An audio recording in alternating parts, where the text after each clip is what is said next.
Hello guys et bienvenue sur la chaîne. Comme vous êtes en train de le constater, je ne suis pas seule. Je suis en compagnie d'Ornella, qui est d'ailleurs ma première invitée aujourd'hui dans ce nouveau podcast. Tu me fais vraiment le plaisir d'être la première que je vais interviewer. Merci vraiment d'avoir accepté mon invitation. C'est un plaisir pour moi de t'avoir. Merci à toi, Dolores, de m'avoir invitée à participer à cette petite émission, si on peut l'appeler ainsi, et me donner également l'opportunité de partager mon expérience, voilà, avec ta communauté. La première question que je vais te poser est celle de savoir comment toi, en fait, tu as fait pour arriver en Italie. Alors déjà, pour ceux qui ne me connaissent pas, moi c'est Ornella Ngagnep, épouse de Yep Mou. Ceux peut-être qui m'ont suivi sur Facebook ou certains réseaux, Lady OJ. C'est ma marque. Et voilà, pour revenir à ta question, je suis en Italie depuis 2019. Précisément le 27 septembre, j'ai suivi mon époux qui est ici depuis pas mal d'années. En réalité, c'est lui qui m'a fait venir en Europe, disons-le ainsi. C'était pas dans mes objectifs. Je comprends, mais quand l'amour frappe à la porte, tu ne réfléchis pas. Tu dis que le fond, c'est le mal. C'est le choix. Donc, si je comprends bien, dans le langage, je veux dire familier, c'est par regroupement familial que tu es arrivé en Italie. J'ai commencé par cette question-ci parce que tu as un parcours vraiment qui m'a beaucoup et qui m'a toujours étonnée. Parce que je vois que quand tu es arrivé en 2019, l'année qui suivait, je pense que c'était la première année pratiquement, tu avais déjà un langage d'italien qui était vraiment soutenu. C'est-à-dire que même moi qui étais arrivée pour les études, je parie qu'après une année, je n'avais pas ce niveau de langue. Si tu peux bien m'expliquer comment est-ce que tu as vraiment fait pour avoir vraiment ce niveau de langue-là, pour arriver jusqu'à ce niveau, quoi. De prime abord, il faut dire que ça n'a pas été facile. J'arrive en plein Covid. Donc, quand j'arrive, j'arrive en septembre, en janvier, le Covid prend de l'ampleur. Et quand je suis arrivée en plein septembre et tout, vous savez, quand vous avez quelqu'un de perfectionniste comme mon époux, il m'a dit, ma chérie, quel que soit ce que tu veux faire, c'est d'abord la langue. Donc, tourne ce que tu veux là. Tant que tu n'as pas appris la langue, on ne pourra aller nulle part. Donc, du coup, j'étais, disons comme ça, obligée parce que avant d'arriver, j'étais censée faire les cours de langue avant d'arriver. Mais vous nous connaissez, quand on est déjà dans la vie active, au pays et tout, on ne gère pas. Je cherche mon argent, gars. Ce qui fait que quand j'arrive ici, tu es obligé. C'est un nouveau départ, c'est pas évident. Et il y a eu cette première, disons, il a d'abord été le point focal. Parce qu'à la maison, il n'y avait plus de chaînes en français. Si tu veux apprendre, tu dois te sacrifier. C'est ce qu'il m'a dit. Ça, donc, vrai. Du coup, tous les programmes qu'on regardait à la maison, c'était en italien. Imagine, tu pars de zéro. Tu parles parfaitement anglais, tu parles parfaitement français. Tu arrives dans un environnement où, waouh, comment je fais? Et en plus, il y a le plein Covid. On t'inscrit bien au cours de langue parce qu'on m'avait inscrite au niveau A2. Je devais commencer les cours de langue. Subitement, le Covid arrive. On ferme les écoles et tout. Avec mon enseignante de l'époque, on a commencé à faire des cours online. Mais c'était pas évident. Parce que moi, je ne voyais pas la portée, gars. Je suis là, je suis dans ma zone de confort. Donc, du coup, avec l'enseignante qui m'a beaucoup aidée, disons-le, avec la patience et la patience autant pour moi, et elle a vu que j'avais beaucoup de volonté, elle a essayé de me booster du mieux qu'elle pouvait avec les livres. Du coup, l'intérêt s'est manifesté parce que tout dépend de l'encadreur que tu as devant toi. Ça, c'est aussi vrai. Tout dépend de l'encadreur. Donc, du coup, ça m'a donné l'envie. Et puis, j'ai trouvé en italien, moi je l'appelle la langue de l'amour parce que quand je parle... Elle est chantée. Voilà, c'est le langage de l'amour. Ça, c'est vrai. Donc, du coup, je me suis mise à travailler un peu, j'ai trouvé de l'intérêt, j'ai appris les conjugaisons un peu. Et je peux dire, le secret dans tout cela, c'est ne pas avoir peur de se lancer. Parce que nous, particulièrement, qui venons de la partie francophone, l'Afrique francophone, on a honte qu'on se dise les vérités. On a honte, on a peur d'essayer, on a peur d'oser. Si je parle, je me trompe, il va se moquer de moi. Par contre, dans le contexte européen, c'est différent. Ils sont plutôt contents de te donner un coup de la forme, pour ne pas te couper, la forme n'intéresse pas très souvent, mais c'est le fond. C'est le fond et la volonté. Parce que quand ils comprennent que tu as cette volonté d'apprendre, même les critiques, ils réussissent facilement à te les faire. Par contre, s'ils voient que c'est quelqu'un d'un peu réticent, frustré, ils se bloquent. Et comme je l'expliquais, on s'est un peu perdu. Avec le Covid, je me suis bloquée. Je suis restée à la maison. Après même ces cours-là, on a dû arrêter. Et vous savez, une langue que tu apprends sans pratiquer, c'est rien. Parce qu'on m'a dit, oui, j'avais mon époux à la maison, sauf que lui, on se perdait toujours. Soit on se retrouve en train de parler le français ou le dialecte. Et du coup, le peu que tu as appris, tu oublies. Qu'est-ce qu'il faisait parfois? Il m'envoie au supermarché. Parce que tout était fermé, mais certains petits supermarchés étaient ouverts. Vas-y, je vais parler, tu te débrouilles. Ma chérie, si tu ne fais pas comme ça, tu ne vas pas apprendre. Ça, c'est vrai. Et avec les conseils des uns et des autres, quand on réouvre les portes, on me conseille, non, toi avec ton niveau, tu es un peu ouverte d'esprit. Il faut t'inscrire directement en Tersa Media. Tu fais un parcours normal, donc tu prends l'équivalent du BEPC. Avec ça, tu pourras t'en sortir, même sur le plan professionnel. Disons, avec un diplôme italien, tu as une base pour pouvoir te projeter, que ce soit professionnellement parlant, sur d'autres ouvertures. Donc, du coup, quand, cette partie me fait beaucoup rire parce que pour moi, c'est une anecdote et une anecdote belle, en fait. Pourquoi? Je m'explique. Quand j'arrive pour faire le concours, parce que pour entrer en Tersa Media, je faisais les cours à Tipi, les cours de langue pour adultes. J'arrive avec mon époux. Moi, le seul langage que je maîtrisais, c'était le langage des signes. Gars, ne me mets pas devant un professionnel qui parle l'italien pour me dire que je dois parler. Donc, du coup, quand j'arrive, le test écrit, c'est facile, gars. On a quand même étudié. Donc, du coup, les maths, là, l'anglais, je passe, ceci, je passe. Au moment du test oral, j'arrive devant mon enseignante, mon prof, qui était notre professeur titulaire. J'arrive devant elle, elle me parle. J'écoutais un peu, mais je fais... À un moment, je me bloque. Io non parlare bene. Mio marito fuori, posso chiamare. Je sais pas si tu vois déjà. Je comprends. Elle me fait genre, che lavoro fa? Io sto a casa. Ah, c'est casalinga, si. Du coup, j'ai appris un mot, casalinga. Et les mots s'agencent. Je lui dis, non, je dois appeler mon mari pour qu'il fasse des traducteurs. Parce qu'à cette époque-là, quand on est à l'hôpital ou quel que soit l'endroit où on allait, même pour les documents, c'est lui qui me faisait des traducteurs. Elle me dit, non, on n'appelle pas ton époux, tu vas te battre pour t'en sortir. Tu vas te battre tel que tu es là, même si c'est avec les signes. L'important, c'est qu'on réussisse à se comprendre. Je reste d'abord, je transpire, je dis que gars, je fais comment? C'est pas un souci. Moi, mon objectif, c'est entrer en Tersa Media, faire mes cours de langue et pouvoir valider, faire mon année entière et partir. Donc, du coup, quand on parle avec les langages de signes, elle me dit, bon, voilà, toi, tu veux faire puisqu'il y a les cours du jour et les cours du soir. Moi, je dis les cours du soir. Elle me dit, tu fais quoi? Io sto a casa. Io casa. Ah, c'est casalinga. Mais pourquoi tu ne viens pas dans ma classe? Elle me l'a dit clairement. Pourquoi tu ne viens pas dans ma classe? Et ça, c'était vraiment une grande opportunité. Et sa classe, c'était le matin, les cours de langue en matinée. Si tu es casalinga, je ne vois pas pourquoi tu vas venir faire les cours du soir. Je reste. Et je ne peux pas prendre une aussi grande décision seule. Je dis, OK, laisse-moi parler avec mon époux. 5 minutes, là, je te reviens. Il me dit, j'ai tout mon temps, t'inquiète pas. C'est là où je parle avec lui, je dis que bon, c'est pas un souci. On pourra te faire un abonnement de bus parce que l'objectif pour l'après-midi, c'était que lui, en sortant du boulot, vu qu'il travaillait, il puisse me ramener, c'est un peu plus facile. Il me dit non, allons-y, elle doit avoir ses raisons et c'est pourquoi. Ça, c'est vrai. C'est comme ça que je m'inscris en cours du jour. Je commence. Les premières semaines, je vous assure, ce n'était pas ça. Je parlais en langue, en langage des signes. En langage des signes. Et le conseil que mon époux m'a donné, c'est Ne va pas t'asseoir avec tes frères africains parce qu'on Non, se ça, c'est connaît. une grosse erreur. Ça, c'est On une se grosse connaît. erreur. Et en Ça, c'est effet, une qu'est-ce que grosse erreur. j'ai fait? Je suis allée m'asseoir au milieu. Il y avait une maman italienne de 76 ans qui m'a aussi beaucoup motivée. Parce que tu vois une maman de 76 ans qui a tout accompli dans sa vie. Et qu'est-ce qu'elle vient faire Et encore qu'à là? son époque, il n'y avait pas le BEPC, par exemple, elle n'a que le CEP. Elle a dit non, pour moi, c'est mon orgueil personnel que de prendre ce diplôme-ci. Tu vois, une autre, chacune avec son histoire, chacun avait son histoire. Oui. Et tu vois peut-être, parce qu'il y avait c'est quoi, c'est quel pays?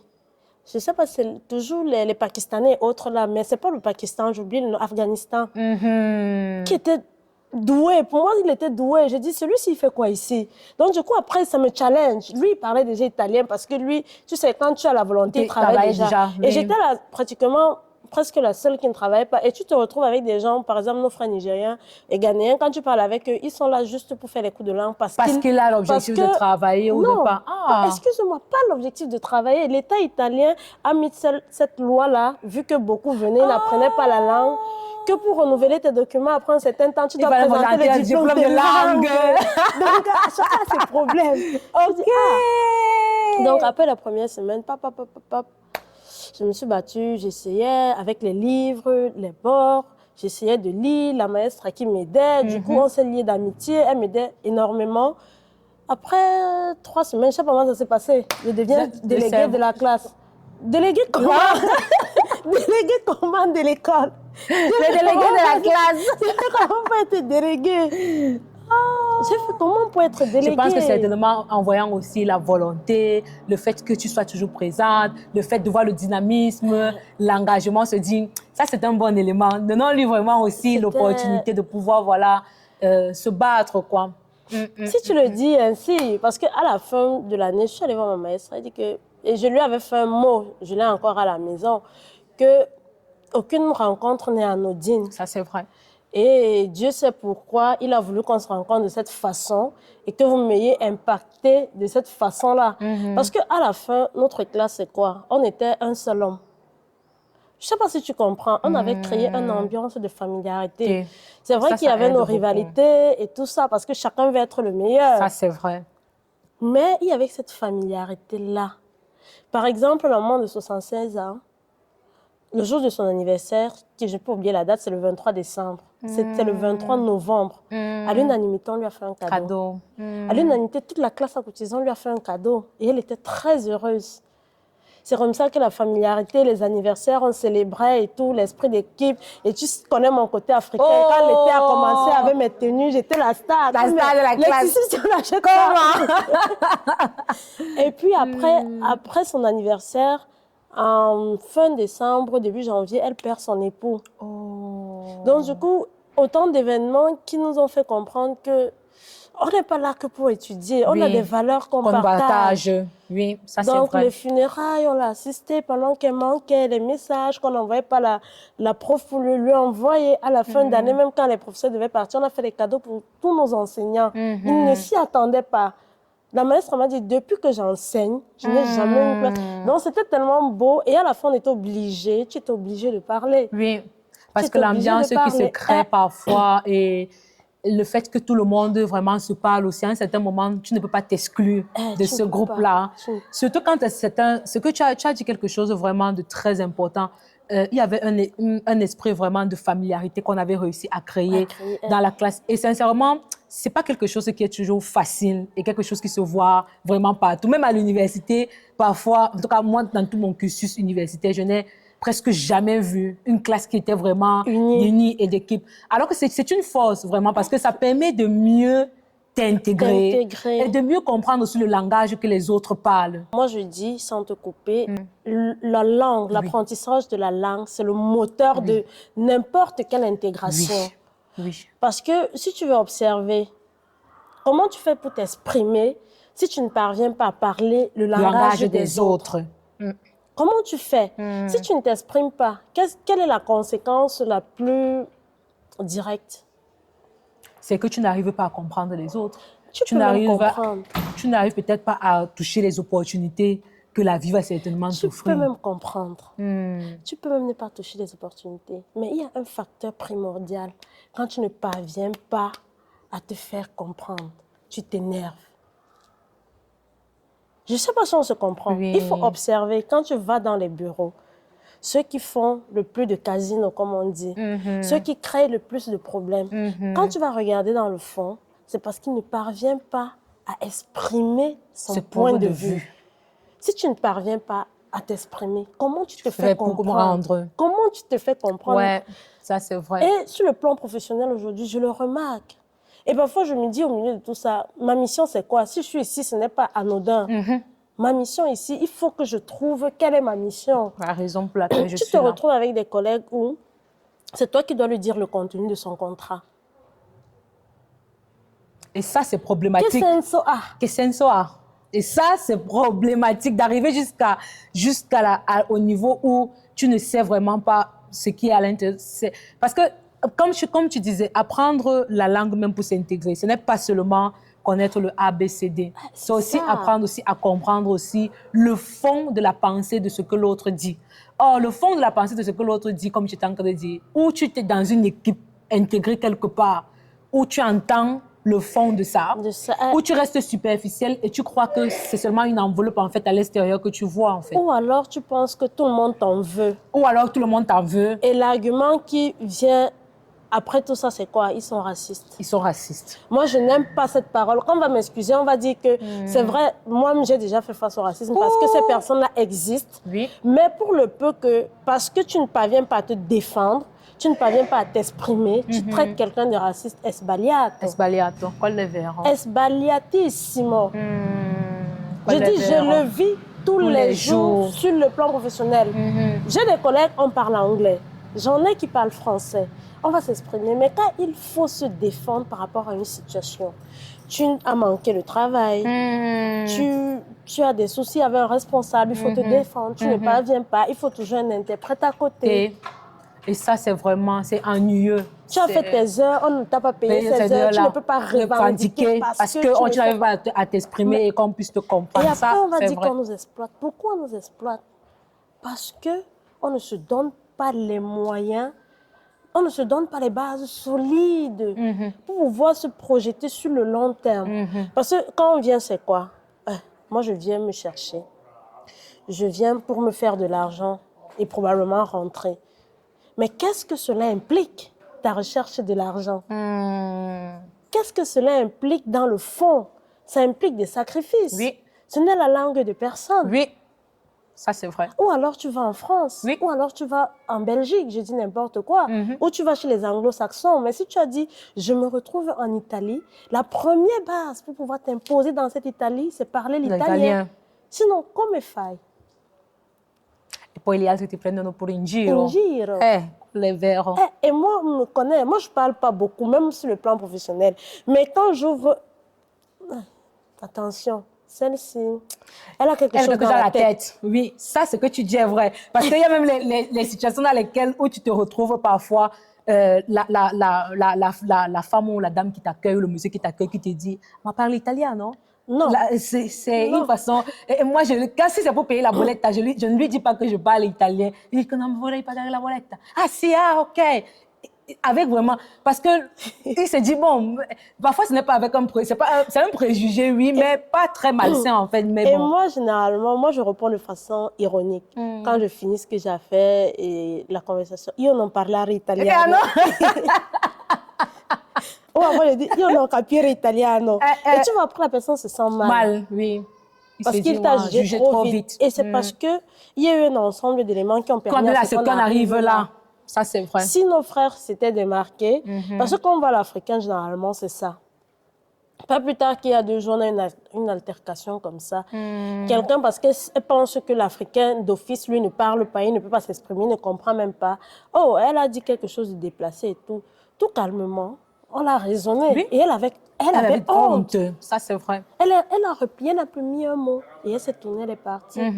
C'est comme ça. C'est comme ça. Le sujet de l'intégration, c'est un sujet qui me passionne énormément. Une autre anecdote, à la fin de l'année, mon sujet de tesina, c'était « Siamo tutti immigrati ».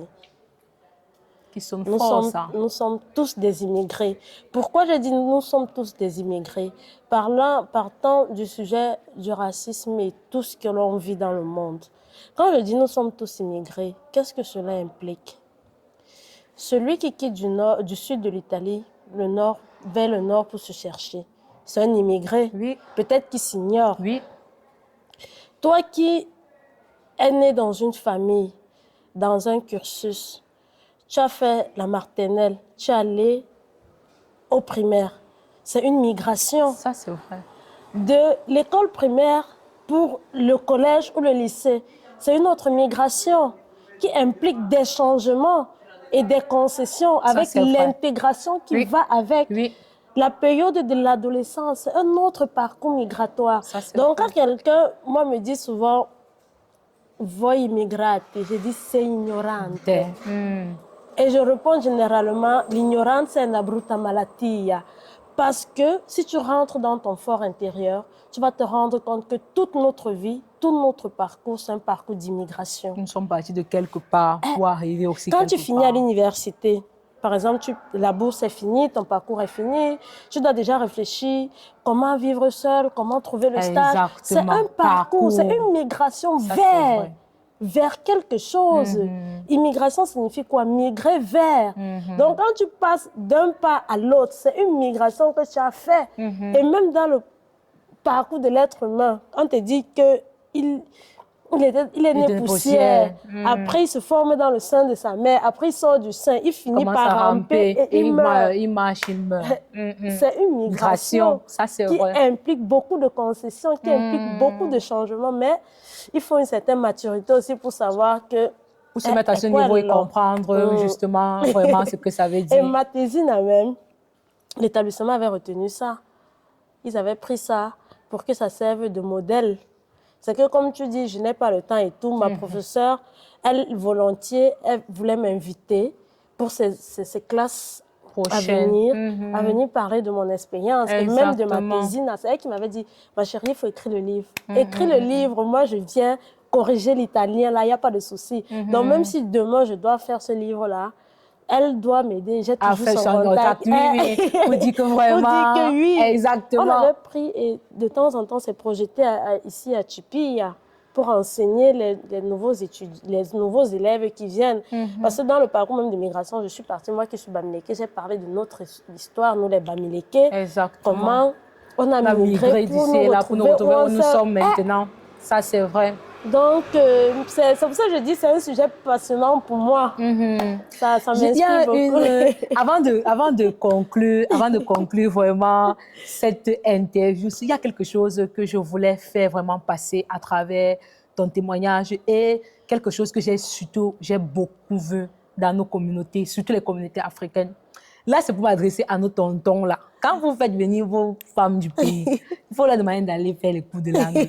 Vraiment, on en a marre que nos tatas arrivent ici après 1 an, 2 ans, qu'elles ne sachent pas comment s'exprimer en français et tout. Mais chaque fois qu'elle a besoin peut-être d'amener l'enfant, qu'elle ne sache pas s'exprimer en italien, pardon, et que chaque fois qu'elle a besoin d'amener même l'enfant à l'hôpital, elle a besoin d'amener l'enfant à l'école, que vous soyez toujours là, pardon. Ou c'est l'enfant le traducteur. Ou c'est l'enfant qui est le traducteur. Quand même, on ne peut pas aller, nos tontons là, on ne peut pas venir ici dire qu'on cherche l'argent ici, on se bat comme ça. Et nos femmes après n'arrivent même pas à s'exprimer ou à écrire correctement quand même la langue. Et puis, quand tu vois bien le temps après, il passe au point où parfois vous perdez les opportunités, les tatas, les mamans, elles perdent aussi certaines opportunités. Et là, je ne pardonne pas. Parce que oui, après les enfants grandissent, c'est vrai qu'on donne du temps pour les enfants, mais à un certain moment aussi, nous-mêmes, on se dit, mais il faut bien qu'on fasse quelque chose. On a besoin de s'épanouir aussi. Donc, à un certain moment, de trouver peut-être une tata qui n'arrive vraiment pas à bien s'exprimer ou bien qui doit rentrer sur les bancs à un certain âge, c'est aussi vraiment difficile. Donc, même les tatas, quand vous arrivez là, dites à vos maris qu'ils doivent vous inscrire au cours de langue. C'est très, très important. Et nous aussi, comme communauté, que ce soit francophone, disant comme ça, pourquoi pas penser, nous aussi, à notre niveau, c'est un débat que j'ouvre, qui pourra être... On pourra réfléchir avec le temps. Comme je vois dans certaines communautés, pour nos tatas qui arrivent, les encadrer vers ce parcours-là. Parce que le peu d'italien que j'ai appris, le peu que tu as appris, ça te ferait plaisir de transmettre cela à cette tata-là. Ça, c'est vrai. Parce que la réalité, la méthodologie d'apprentissage est différente d'une personne à une autre. Venant des deux réalités, pour nous qui avons mis un peu plus de temps ici, on pourra mieux leur apprendre cet italien-là, du moins le peu qu'on connaît, afin que les structures officielles maintenant puissent prendre le relais, au moins pour qu'elles prennent le diplôme. Ça, c'est vrai. Ça, c'est vrai. Je ne sais pas si on se comprend. Je comprends que lorsqu'on se rencontre même, qu'on se dise 2 ou 3 paroles, mais en italien, de telle sorte que même si c'est qu'elles doivent entreprendre ce parcours-là, qu'elles sachent, qu'elles aient plus ou moins un peu de base. Parce que ça ne rentre pas, ça ne concerne pas, toi tu as parlé juste de nos tatas qui arrivent, mais ça ne les concerne pas seulement. On a nos frères qui arrivent par la mer, on a nos jeunes étudiants qui arrivent parfois, après ils sont butés. Par contre, s'ils savent que j'ai un groupe peut-être de francophones là, qui peuvent m'apprendre au moins sur 1 mois, sur 2 mois. Ça, c'est vrai. La base, Au moins pour pouvoir m'en sortir quand je vais aller faire mes différentes démarches et tout. C'est un plus. C'est un plus. C'est quelque chose qui va le motiver. J'ai une communauté où je peux apprendre à parler l'italien, même si c'est le B.A.-ba. Ah, je me retrouve là-bas. C'est vrai qu'on va peut-être parler le français de temps en temps, mais le fait qu'on soit déjà dans cette communauté-là, ça te donne plus de motivation. Oui, ça c'est vrai, ça c'est vrai. Vraiment, alors on va conclure sur ce. Et vraiment, merci beaucoup. Merci à toi. Je ne sais pas le nombre de fois que je t'ai déjà remercié, mais vraiment, merci beaucoup. J'espère vraiment que les prochaines fois, on va pouvoir se retrouver pour un nouvel épisode. Pour vous qui êtes de l'autre côté, ça a été vraiment un plaisir d'être en votre compagnie. Si vous avez l'intention, vous aussi, de passer pour partager avec nous votre témoignage, je laisse dans la barre de description toutes les informations dont vous aurez besoin. Et puis, n'oubliez pas de liker, de vous abonner et de partager. Et on se voit donc à la prochaine pour un nouvel épisode. C'était votre Dodo pour étudier en Italie. Allez, ciao ragazzi!